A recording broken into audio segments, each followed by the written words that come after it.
आने वाली गाड़ियों पर भी उनकी जांच करने के साथ साथ नजर रखी जा रही है और जल विद्युत परियोजनाओं के आसपास भी सर्च ऑपरेशन चलाया जा रहा है। क्योंकि जिस तरीके से राजौरी में जो हमें ढांगरी में देखने को मिला था और उसके बाद से जितने भी इलाके हैं, चाहे वो पुंछ हो, चाहे वो डोडा हो, चाहे किश्तवाड़ हो, हर जगह पर सुरक्षा बल अलर्ट नजर आ रहे हैं। और अब बात करते हैं किश्तवाड़ की, तो किश्तवाड़ के में अलर्ट जारी किया गया है और इस अलर्ट के तहत सुरक्षा बल नाके लगाकर हर गाड़ी पर, हर वाहनों की जांच की जा रही है, नजर रखी जा रही है और खासकर जल विद्युत परियोजनाओं के आसपास भी सर्च ऑपरेशन चलाया जा रहा है। लेकिन वहीं पर ग्राउंड रिपोर्ट क्या कुछ आ रही है और किस तरीके से जो ये सर्च ऑपरेशन है कौन से इलाकों में चलाया जा रहा है, सिविलियंस का इस पर क्या कुछ कहना है, क्योंकि 26 जनवरी भी नजदीक आती जा रही है और जिस तरीके से 26 जनवरी नजदीक आती जा रही है उस बीच जो इलाके बॉर्डर के नजदीक हैं या फार फ्लंग एरियाज है जहां पर कोई भी घटना होने के अंदेशे या फिर इनपुट्स सुरक्षा बल को मिलते हैं, तो वहां पर अब सर्च ऑपरेशन चलाया जा रहा है। और इसी के साथ आपको तस्वीरें हम किश्तवाड़ की दिखा रहे हैं जहां पर सुरक्षा बल हर गाड़ी पर भी नजर रखते हुए नजर आ रहे हैं। और खासकर बात करें नाकों की, तो जो नाके हैं वो लगाए गए हैं ताकि गाड़ियों की जांच की जाए और इस तरीके की कोई भी एक्टिविटी हमें किश्तवाड़ में देखने को ना मिले, क्योंकि किश्तवाड़ भी एक सेंसिटिव एरिया है। कुछ हफ्तों पहले भी हमें इस तरीके से देखने को मिला था कि जो सर्च ऑपरेशन था वो चलाया जा रहा था। और इसी के साथ साथ आपको बताएं तो पिछले कुछ महीनों की किश्तवाड़ में भी जो तस्वीरें हमें देखने को मिली थी जहां पर जो रॉइट्स थे वो होने की सिचुएशंस बन गई थी, जिसके बाद से किश्तवाड़ को एक सेंसिटिव एरिया के तहत अब यहाँ पर पूरे तरीके से सुरक्षा बल हमारे अलर्ट पर हैं और साथ ही साथ मूवमेंट पर भी रिस्ट्रिक्शंस लगाई गई हैं। तमाम जानकारी लेते हैं कि आखिरकार ग्राउंड रिपोर्ट पर क्या कुछ हमें देखने को मिल रहा है। तो तमाम जानकारी के लिए अजय हमारे साथ यहाँ पर जुड़ चुके हैं, अजय से जानते हैं। अजय, आपसे पहले ये जानना चाहेंगे, खासकर बात करते हैं हम लोग पहले तो रिस्ट्रिक्शंस की बात करेंगे, जो मूवमेंट हो रही है यानी कि जो गाड़ियां किश्तवाड़ आ रही हैं उनकी जांच किस तरीके से हो रही है? जी पल्लवी, देखिए जैसे जैसे 26 जनवरी का दिन नजदीक आ रहा है और उसके साथ ही जो डेवलपमेंट हाल ही में राजौरी में देखी गई है उसके चलते एहतियात के तौर पर किश्तवाड़ में भी सिक्योरिटी फोर्सेस की डोमिनेशन बढ़ गई है। जैसे आपने कहा कि आने जाने वाले वाहनों की जो है तलाशी ली जा रही है, जो संदिग्ध है उससे पूछताछ की जा रही है। हालांकि अभी तक उसमें कोई सफलता हाथ नहीं लगी है, लेकिन जो सिक्योरिटी फोर्सेज है, चाहे सेना है, लोकल पुलिस है, वो कोई चांस नहीं लेना चाहते और हर एक आने जाने वाले की तलाशी ली जा रही है। जिसके अलावा जो आसपास के इलाके हैं, ग्रामीण क्षेत्र हैं या शहरी इलाके हैं, वहां पर संदिग्ध स्थानों पर छापेमारी की जा रही है। जैसे हम विजुअल भी दिखा रहे हैं कि घरों में जाकर जहां संदिग्ध है वहां पर भी पूछताछ की जा रही है, तलाशी अभियान चल रहा है। इसके अलावा किश्तवाड़ में जो जल विद्युत परियोजनाएं बन रही है वहां पर भी सिक्योरिटी फोर्सेस की डोमिनेशन देखने को मिल रही है। रात भर वहां पर भी छापेमारी होती रही, जो संदिग्ध लोग थे उनसे पूछताछ होती रही। तो कहीं ना कहीं हम ये कह सकते हैं कि राजौरी इंसिडेंट और अब जबकि गणतंत्र दिवस आने वाला है उसको देखते हुए जिला किश्तवाड़ में सिक्योरिटी फोर्सेस हाई अलर्ट पर हैं।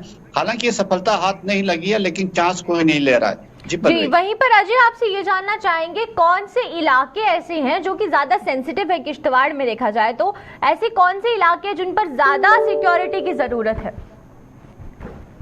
देखिए ओवरऑल जो मूवमेंट है हर पॉकेट में किश्तवाड़ में टेररिस्ट की लगी है जी। पीछे जो छापेमारी हुई है छात्रों में हुई है, डूल क्षेत्र में हुई है, उछाल में हुई है और जो किश्तवाड़ के साथ लगते एरिया ठाठरी है वहां पर ये छापेमारी की जा रही है। और जो हमारे पास खबरें हैं कि पहाड़ी इलाकों जो ग्रामीण क्षेत्र है वहां पर भी सिक्योरिटी फोर्सेस की मूवमेंट बढ़ गई है।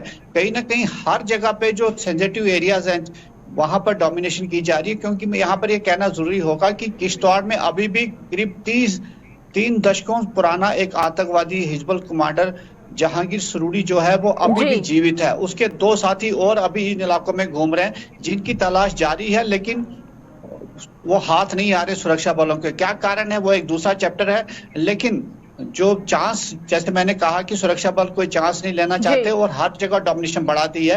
तो कहीं ना कहीं हर जगह, चाहे अर्बन एरियाज और टाउन की बात करें, ग्रामीण क्षेत्र में हर जगह ये तैनाती हमें देखने को मिल रही है। एक आखिरी सवाल अजय आपसे ये रहेगा कि जैसे हमें 1-2 दिन पहले भी देखने को मिला था कि सर्च ऑपरेशन जो था वो चलाया जा रहा था किश्तवाड़ में, कुछ एरियाज थे जहां पर सर्च ऑपरेशन चलाया जा रहा था। उस बीच हमें ये देखने को मिला था कि कुछ ऐसे घर थे जहां पर जो उनके घरों में जाके सर्च ऑपरेशन किया गया, तो क्या उसमें कोई इन्वेस्टिगेशन को आगे बढ़ावा दिया गया? देखिए जो 2 दिन पहले जो सर्च ऑपरेशन पुछाल और आसपास के इलाके में हुए हैं, वो OGW जो सस्पेक्टेड कुछ लोग हैं जिनको माना जाता है कि आतंकवादियों के सपोर्टर्स हैं, उनके घरों में भी छापेमारी की गई है, लेकिन उसमें कोई चीजें आगे सामने आई नहीं है। जैसे मैंने कहा कि जो छापेमारी हो रही है लेकिन सफलता हाथ नहीं लग रही है, लेकिन प्रयास चल रहे हैं, लेकिन अभी तक जो बड़ी कामयाबी जिसको हम उम्मीद कर रहे थे होगी, लेकिन अभी उस तरह की कामयाबी सामने आई है। लेकिन OGW को खास करके टारगेट किया गया, जो सस्पेक्ट्स हैं जिनके हाथ आतंकवादी घटना में रहे हैं, तो उन पर भी कहीं ना कहीं नजर रखी जा रही है। चलिए, बहुत बहुत शुक्रिया आपका अजय, तमाम जानकारी देने के लिए। तो जिस तरीके से अजय ने बताया कि सर्च ऑपरेशन किश्तवाड़ में चलाया जा रहा है, और हालांकि बात करें अभी ऐसा कुछ इन्वेस्टिगेशन से निकलकर सामने नहीं आया जिससे कि हमें ये देखने को मिले कि किश्तवाड़ को कोई एक बड़ा हादसा यहाँ पर हो सकता है। लेकिन बात करें अगर सुरक्षा बलों की, तो सुरक्षा बल पूरे अलर्ट मोड पे हमें किश्तवाड़ में नजर आ रहे हैं।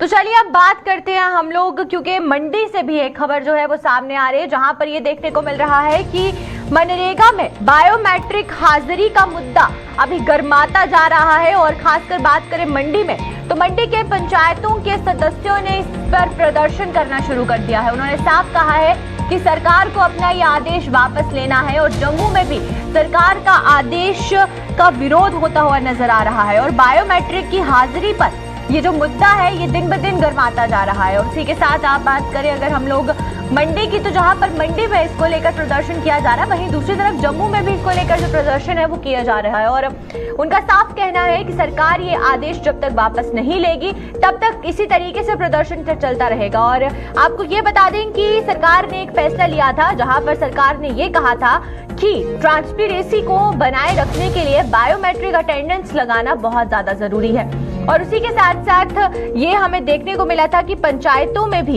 इसी तरीके से बायोमेट्रिक अटेंडेंस को लेकर बात कही जा रही थी, और ये कहा जा रहा था कि बायोमेट्रिक अटेंडेंस पंचायतों में भी अब अनिवार्य किया जाएगा। जिसके बाद से बात करते अगर हम लोग पंचायतों की, तो अब मनरेगा में बायोमेट्रिक हाजिरी को लेकर जो विरोध प्रदर्शन है वो किया जा रहा है। जहां पर एक तरफ मंडी में ये प्रदर्शन किया जा रहा है, वहीं दूसरी तरफ हमें जम्मू में भी देखने को मिल रहा है कि यहाँ पर भी जो प्रदर्शन है वो किया जा रहा है। तो हमारे साथ यहाँ पर अनिल जी जुड़ चुके हैं, तो अनिल जी से जानेंगे। अनिल जी, आपसे पहला हमारा सवाल ये रहेगा कि क्या कारण है, क्योंकि ये जो प्रदर्शन किया जा रहा है इसमें साफ कहा जा रहा है ये फैसला वापस ले, तो जहां पर सरकार का ये कहना है, सरकार अपना पक्ष रखती है कि वो ट्रांसपेरेंसी के लिए, पारदर्शिता के लिए जो है ये कदम उठा रही है, और वहीं पर दूसरी तरफ अगर मनरेगा की बात करते हैं तो यहाँ पर पंचायतों में ये बायोमेट्रिक हाजिरी नहीं होनी चाहिए, इसको लेकर प्रदर्शन किया जा रहा है। तो इससे डिसएडवांटेज क्या कुछ रहेगा? देखिए पल्लवी जी, ट्रांसपेरेंसी से कोई भाग नहीं रहा है। ट्रांसपेरेंसी पूरे जम्मू कश्मीर में, पूरे भारत में होनी चाहिए पल्लवी जी। इसके लिए हम इसके हक में जी। अगर कोई कहता है कि ट्रांसपेरेंसी की वजह से कोई बात उठा रहा है तो वो सरासर गलत बोल रहा है, झूठ बोल रहा है। जम्मू कश्मीर के अंदर हम लोग चाहते हैं कि हर चीज में ट्रांसपेरेंसी हो। जो लूट खसूट, जो चोर बाजारी पहले 70 साल जम्मू कश्मीर में रही है, हम नहीं चाहते कि वो आगे भी हो। लेकिन इसका एक लॉजिकली पॉइंट ये है, MG नरेगा दिहाड़ीदार जो हैं वो 227 रुपए पल्लवी जी उनको दिहाड़ी दी जा रही है। 227 रुपए में मुझे बताएं वो कौन सा ऐसा देशभक्त होगा जो सुबह 8 बजे से लेके शाम को 5 बजे तक काम करेगा? ये ट्रांसपेरेंसी का हिस्सा है क्या जी? 227 रुपए दिहाड़ी आप दे रहे हो तो फिर आप कहते हो कि ट्रांसपेरेंसी की बात है। ऐसा कौन शख्स होगा जो 227 रुपए में दिहाड़ी लगाएगा नरेगा में और उसको पैसा 15 के बाद मिलेगा? भी 8 दिहाड़ी हाजिरी लगाएगा, शाम को 5 बजे भी हाजिरी लगाएगा। ऐसे देशभक्त लोग मुझे बता दे कौन से ऐसे देशभक्त लोग हैं? जो ऐसे देशभक्त लोग हैं मुझे मेरे पास भेज दे। मेरे पास काम बहुत ज्यादा पड़ा हुआ है, MG नरेगा का काम कोई कर नहीं रहा जी। मेरे पास उन लोगों को भेज दे, मैं उनको दिहाड़ी पे रख देता हूँ और 2 वक्त हाजिरी भी लगा दूंगा। अगर वो उसमें एग्री है 227 रुपए में दिहाड़ी लगाना, अगर वो मुनासिब समझते हैं कि गरीब की थाली पे डाका डालने वाली बात हो रही है जी, कि 227 रुपए दिहाड़ी पे कौन शख्स आज की तारीख में काम करता है, जहां जम्मू कश्मीर के अंदर नेटवर्क की प्रॉब्लम है। अगर आप गूगल परिस्तान चले जाएं, अगर आप गूल संगलदान चले जाएं, अगर आप बफलियाज और बालाकोट चले जाएं बाटनेट में, अगर आप बड़ी बसोली चले जाएं, अगर आप पीड़िया कटियाल चले जाएं, अगर आप पाड़ा, अनंतनाग, बारामूला, कुलगाम, शोपियां बॉर्डर पे चले जाएं, वहां कहाँ आपको इंटरनेट फैसिलिटी है? कैसे आप दिहाड़ी लगा पाओगे 2 वक्त की?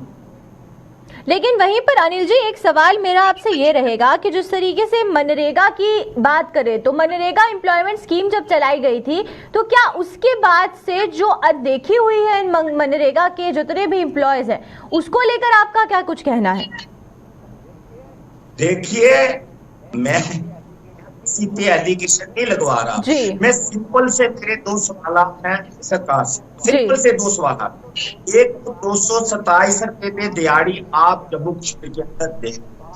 भारत में ऐसी बहुत सी रियासतें हैं जहां 400 रुपया, 450 रुपया, 350 रुपया दिहाड़ी एमजी नरेगा की मिल रही, वहां सेंट्रल शेयर में मिल रहा है और अपनी स्टेट का जो है एमजी नरेगा में पूरी मिल रहा है। हमें सिर्फ और सिर्फ सेंट्रल दिया जाता है, हमारी यूनियन टेरिटरी का जब पहले रियासत नहीं, हमें कोई रियासत का शेयर जो है उसमें नहीं। तो इसलिए हमारा ये कहना है कि अगर आप दिहाड़ी 600 रुपया दिहाड़ी कर दे, जो आम दिहाड़ी है 600 रुपया कर दे, आप 2 वक्त के छोड़िए, आप 4 मरतबा हाजिरी लगवाएं, लोगों को कोई तकलीफ नहीं है। अब मुझे ये बताए कि देशभक्ति क्या इसमें है कि गरीब आदमी जो है वो देशभक्ति दिखाए? गरीब आदमी का बच्चा सेना में भी जाए, गरीब आदमी का बच्चा आर्मी में भी जाए, गरीब आदमी का बच्चा सीआरपीएफ में भी जाए, गरीब आदमी का बच्चा जम्मू कश्मीर पुलिस में भी जाए, गरीब आदमी का बच्चा बीएसएफ में भी जाए, और वो गरीब के बच्चे मजदूरी भी करें एमजी नरेगा। भारत के निर्माण के लिए, जम्मू कश्मीर की तरक्की और तामीर के लिए वही गरीब का बच्चा जो है वो दिहाड़ी लगाता है। मतलब गरीब का बच्चा हर जगह कुर्बानी दे, देशभक्ति दिखाए, और जो अमीर लोग जो वहां बैठकर पॉलिसी तय करते हैं, एसी रूम में बैठकर पॉलिसी तय करते हैं, जरा बनाए पॉलिसी। कुपवाड़ा बॉर्डर में आकर, बड़ी बसोली में बैठकर, बफलियाज बॉर्डर में बैठकर और बालाकोट के बॉर्डर पे बैठकर पॉलिसी तय हो कि कैसे किस तरीके से दिहाड़ीदार जहां पे काम कर रहा है और 227 रुपए में काम कर रहा है, और 227 रुपए में अगर कोई दिहाड़ीदार काम कर रहा है, अगर कोई कर रहा है, ये हिम्मत दिखा रहा है, आप उसको वो भी मजबूर करेंगे कि उस दिहाड़ी की जो है भरपाई शाम को ना 2 बार हाजिरी आपने रख, जहां अटेंडेंस नेटवर्क की प्रॉब्लम है, जहां आपका इंटरनेट नहीं है, वहां पे वो लोग जो काम करेंगे कैसे उनकी 2 वक्त दिहाड़ी लगेगी? अगर वो दिहाड़ी लगाएंगे, वहां ऑनलाइन दिहाड़ी नहीं जो है बायोमेट्रिक नहीं लगवाई जाएगी, नहीं लगेगी नेटवर्क की से, तो उसकी दिहाड़ी तो वो भी 227 रुपए वाली भी खत्म होगी। तो इसलिए गरीब की मार जो है, गरीब मार लग रही है, हम उसकी गरीब की आवाज की बात कर रहे हैं। लेकिन एक सवाल आपसे मेरा अनिल जी यहाँ पर ये रहेगा कि इतने दिनों से जो प्रदर्शन है वो चल रहा है, हमें ऐसा तो नहीं है कि आज इसकी शुरुआत हुई हो, और हर जगह पर, हर पंचायत पर लोग आवाज उठाते हुए नजर आ रहे हैं कि बायोमेट्रिक सिस्टम जो सरकार ने लगाया है ये उनके लिए नाइंसाफी है। तो क्या सरकार का कोई नुमाइंदा भी बात करने आया, इस पूरे मसले को लेकर बैठकर सुलझाने की कोशिश की गई हो, एक पॉलिसी फ्रेम की गई हो? क्या इतने दिनों में कोई भी कदम सरकार की तरफ से उठाया गया? देखिए, पिछले 10 दिन से एमजी नरेगा के काम का जो है एमजी नरेगा का काम करने के लिए कोई दिहाड़ीदार तैयार नहीं हो रहा है। इससे क्या होगा कि जम्मू कश्मीर की तरक्की और तामीर में, खासकर जो रूरल एरिया है, ग्रामीण क्षेत्र है, उसमें रुकावट बनेगी। एमजी नरेगा के माध्यम से लाखों रुपए के काम लोगों के होते थे, चाहे वो लैंड लेवलिंग के हो, चाहे वो प्रोटेक्शन के हो, चाहे वो किसी का पॉन्ड बनाना है, किसी का वेल बनाना है, किसी का कोई जो है लेन बनानी है, तो ये तमाम काम गांव के लोगों के होते थे। अब ये 2 वक्त की जो हाजिरी का जो फरमान, जो एक हुक्मनामा गवर्नमेंट ऑफ इंडिया की तरफ से जारी हुआ है। ये हुक्मनामा हमारे जम्मू कश्मीर की एडमिनिस्ट्रेशन से ने जारी नहीं किया है मैडम। मैं पल्लवी जी आपको क्लियर कर दूं, और जो आपके सुनने वाले देखने वाले दर्शक हैं उनको भी मैं कर दूं, ये हुक्मनामा जो फरमान है 2 वक्त की हाजिरी का, बायोमेट्रिक अटेंडेंस का, ये केंद्र से जो है वो आया है। ये रूरल डेवलपमेंट डिपार्टमेंट जो है केंद्र का, वहां से ये फरमान आया है, और पूरे भारत के लिए ये फरमान है।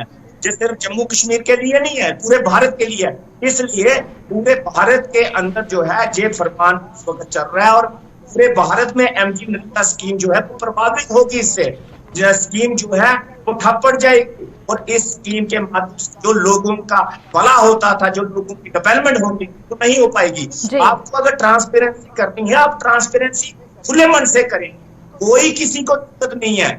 ईमानदारी होनी चाहिए, ईमानदारी का जमाना है, ईमानदारी होनी चाहिए, ट्रांसपेरेंसी होनी चाहिए। अवाम के टैक्स पे मनी का पैसा है, तो सही जगह पे इस्तेमाल होना चाहिए। ये अनिल शर्मा भी कह रहा है, लेकिन उन इलाकों में आप क्या करोगे? जम्मू कश्मीर के अंदर 70% तो पहाड़ी एरिया है, तो वो 70% तो पहाड़ी एरिया है जम्मू कश्मीर में, जहां नेटवर्किंग की प्रॉब्लम है, जहां आज तक जो है एयरटेल के टावर हो, जियो के टावर हो, BSNL के टावर हो, आज तक टावर नहीं लग पाए वहां पे। आज तक लोगों को मोबाइल फैसिलिटी नहीं है, लोग बात नहीं कर सकते एक दूसरे के साथ मोबाइल। तो वहां पे बिल्कुल अनिल जी, जिस तरीके से जी बिल्कुल जिस तरीके से आप बता रहे हैं कि कनेक्टिविटी का जो प्रॉब्लम है वो देखने को मिल रहा है, लेकिन वहीं पर सरकार जो है वो बायोमेट्रिक की तरफ दौड़ रही है। तो चलिए, बहुत बहुत शुक्रिया आपका अनिल जी तमाम जानकारी देने के लिए। तो ये थे हमारे साथ पंचायत कॉन्फ्रेंस प्रधान अनिल शर्मा, और जिस तरीके से इन्होंने भी कहा कि जो सरकार है वो कनेक्टिविटी की तरफ भी नहीं बढ़ रही है, लेकिन जो इतने मनरेगा में काम कर रहे मजदूर हैं उन्हें बायोमेट्रिक के लिए ये फैसला सुनाया गया है, जिसके बाद से मजदूरों का साफ कहना है कि ये जो बायोमेट्रिक का फैसला सरकार द्वारा लिया गया है ये सरासर उनके साथ नाइंसाफी है।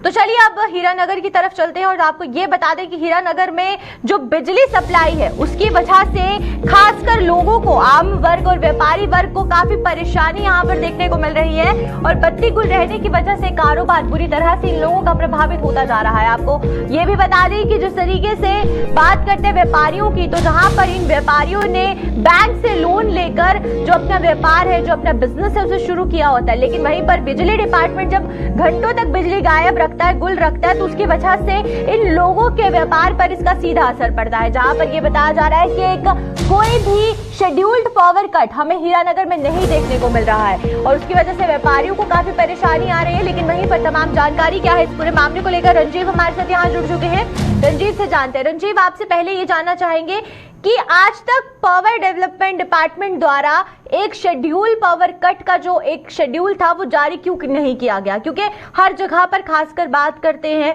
जिन भी सिटीज में पावर कट्स होते हैं उसको लेकर एक शेड्यूल जारी किया जाता है, तो हीरानगर में ऐसा देखने को क्यों नहीं मिल रहा?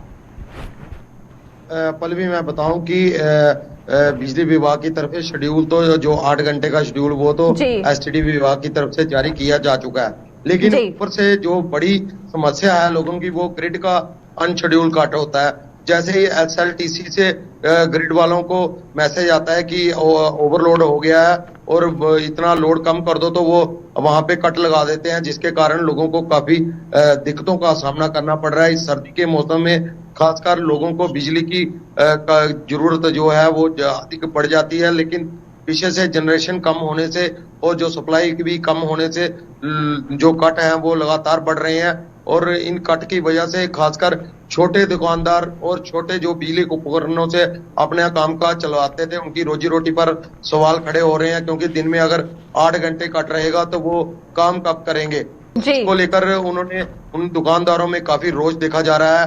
उन्होंने कहा कि ऊपर से बिजली के किराए में लगातार बढ़ोतरी होने से के बावजूद भी उन्हें जो सप्लाई है वो प्रॉपर तरीके से नहीं मिल रही, सुचारू रूप से नहीं मिल रही। और पल्लवी, मैं आपको बताऊं कि हमारा कठुआ जिले की बात करूं तो कठुआ जिला में करीब 200-250 मेगावाट बिजली की जो रिक्वायरमेंट है उसकी जगह पे 120 मेगावाट ही बिजली जो है वो सप्लाई हो रही है, जिसके कारण इस विभाग को जो ग्रिड है उनको लगातार अनशेड्यूल कट लगाने पड़ रहे हैं। और एसटीडी विभाग की तरफ से जो शेड्यूल है 8 घंटे का, वो शहरी इलाकों के साथ साथ ग्रामीण इलाकों की बात करूं तो वहां पर तो कट की ज्यादा भी हालत खराब होने से लोगों को काफी दिक्कतों का सामना करना पड़ता है। लेकिन वहीं पर मैं आपसे ये जानना चाहूंगी रंजीव जी कि जिस तरीके से ये बताया जा रहा है कि ओवरलोड होने की वजह से ये जो कट्स है जो शेड्यूल के बाद भी लगाए जा रहे हैं, तो क्या इलीगल कनेक्शंस को लेकर डिपार्टमेंट ने कोई भी मुहिम चलाई है?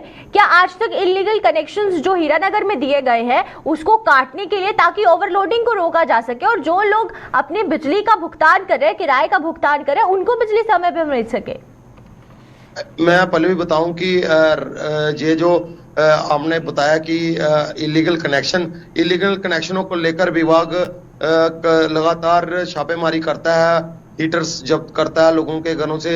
और कई जगह पे अभी भी ग्रामीण इलाकों में कई मोटरें जो हैं, जो किसानों की मोटरें हैं, वो इलीगल चल रही हैं, जिसके कारण ट्रांसफार्म ग्रामीण क्षेत्रों में ओवरलोड रहते हैं, आए दिन वो जल जाते हैं। और विभाग को काफी इसको ठीक कराने में एक बहुत बड़ा बजट का हिस्सा वो उसमें चला जाता है। लेकिन इसके ऊपर की बात करूं तो आजकल शहरी इलाके हो चाहे गांव में हो, विभाग की तरफ से जो बिल जारी किए गए हैं बिजली के, और कनेक्शन भी काफी ज्यादा रेगुलराइज हो गए हैं। अब 95% लोग हैं वो किराया दे रहे हैं, लेकिन उसके बावजूद भी उनको जो बिजली की सप्लाई है वो पूरी तरह नहीं मिल रही, जिसके कारण लोगों को काफी परेशानियां उठानी पड़ रही है। जी चलिए, बहुत बहुत शुक्रिया आपका रंजीव तमाम जानकारी देने के लिए। तो ये थे हमारे साथ हमारे संवाददाता रंजीव। और वहीं पर अब हीरानगर में जो अघोषित बिजली कटौती हो रही है उसकी वजह से लोगों को परेशानी आ रही है, खासकर व्यापारी वर्ग की बात करें तो उन्हें इसका सामना करना पड़ रहा है।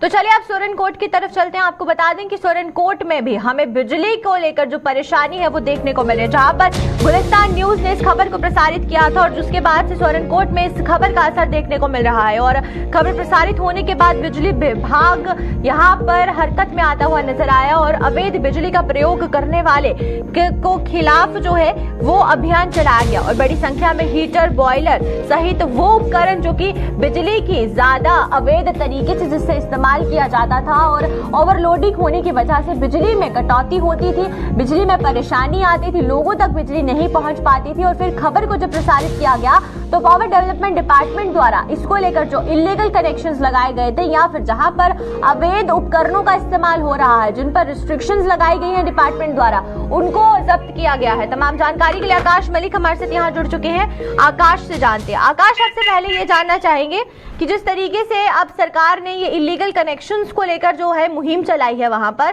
तो अभी तक ऐसे कौन कौन से एरियाज है जहां पर जो है ये अभी मुहिम चलाई गई है?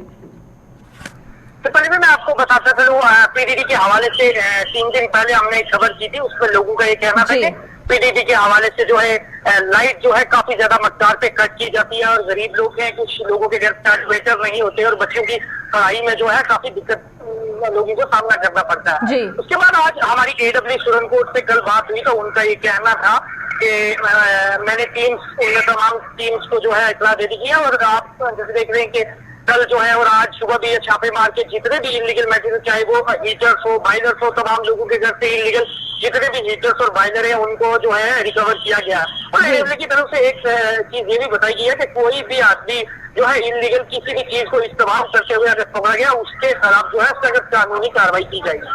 लेकिन वहीं पर आकाश, एक आखिरी सवाल जो है मैं आपसे ये लेना चाहती हूँ कि जिस तरीके से लोगों का ये कहना होता है कि इसमें बहुत से ऐसे सरकारी नुमाइंदे भी हैं जिनसे कि इनका बिजली का बिल नहीं लिया जाता या जो वोल्टेज है वो उनकी चेक नहीं की जाती, ओवरलोडिंग चेक नहीं की जाती, तो क्या कोई भी अभी तक कोई सरकारी नुमाइंदे को नोटिस जो है वो पीडीडी डिपार्टमेंट द्वारा भेजा गया है?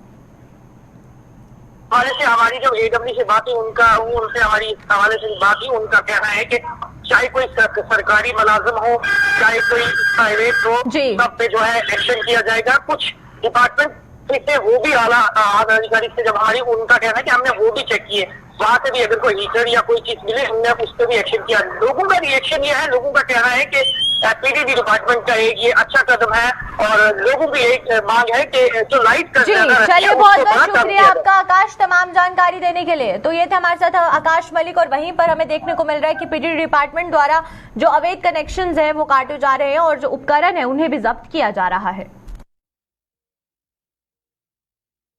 तो चलिए फिलहाल की जम्मू कश्मीर की खास खबरों में सिर्फ इतना ही। मुझे दीजिए इजाजत, नमस्कार।